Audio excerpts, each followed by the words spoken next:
Hello' নমস্কাৰ। আজি মই লৈ আছোঁ ক্লাছ 10-ৰ অনুশীলনী 8.1-ৰ ফাৰ্ষ্ট অংকটো কি কৈছে। 1 নম্বৰটো ত্ৰিভুজ এ বি চি ত্ৰিভুজৰ বি কোণটো সমকোণ আৰু এ বি 24 চেণ্টিমিটাৰ বি চিৰ মান 7 চেণ্টিমিটাৰ হ'লে তলত দিয়াবিলাক উলিয়াওক। কি কৰিম, ত্ৰিভুজটো ধৰি ল'লোঁ। কি কৈছে যে বি কোণটোৰ মান, কি কৈছে বি কোণটো সমকোণ, এইটো বি কোণ বুলি লিখিম, এইটো কি সমকোণ এ চি। কি দিয়া আছে, ফাৰ্ষ্টত কি লিখিম, 1 নম্বৰৰ সলিউশ্যন কৰি আছোঁ। কি লিখিম, গিভেন, যিটো দিয়া আছে মানে গিভেন কি দিয়া আছে,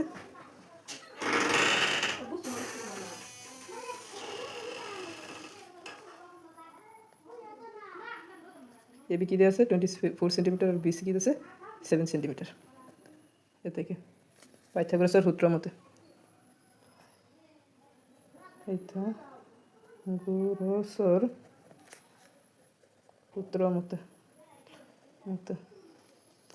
কি হ'ব, কি দিয়া আছে A B 24 centimetre 7 centimetre.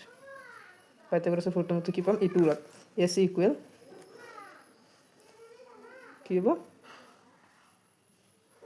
A b square plus b c square. A বিৰ মান কিমান দিয়া আছে 24 square plus 7 square. A c square দি স্কুৱেৰটো উঠাই দিওঁ, তেনেহ'লে কি হ'ব root over 24 square plus 7 square. 24 square আৰু 7 স্কুৱেৰ কি হ'ব 625 স্কুৱেৰ। এইটো ৰুটৰ মান হ'ব 25। এ চিৰ মানটো কিমান পালোঁ, এ চিৰ মান আমি কিমান পালোঁ 25 চেণ্টিমিটাৰ। 25 চেণ্টিমিটাৰ। এতিয়া কুৱেশ্যনটোত কি কৈছে আমাৰ, ফাৰ্ষ্টটোত কি দিলা, কিহৰ মান উলিয়াবলৈ, চাইন এ কছ এ। চাইনৰ মান ওলাবলৈ হ'লে আমি কি লাগিব, চাইনৰ ফৰ্মুলাটো কি আছিল পি বাই বি।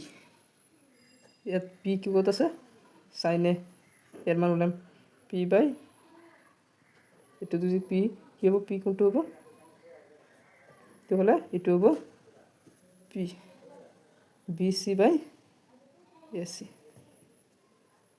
কি হ'ব 7/25। এইটো চাইনে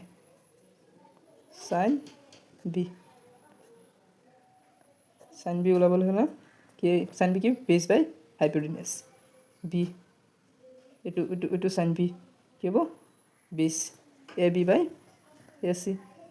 এ বিৰ মান কিমান দিয়া আছে, এ বিৰ মান 24 চেণ্টিমিটাৰ, এ চিৰ মান কিমান দিয়া পাইছোঁ আমি 25 চেণ্টিমিটাৰ। হৈ গ'ল।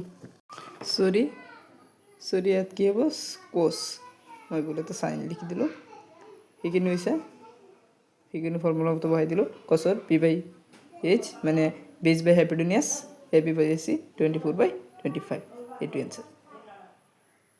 ইয়াত খালি কছ হ'ব।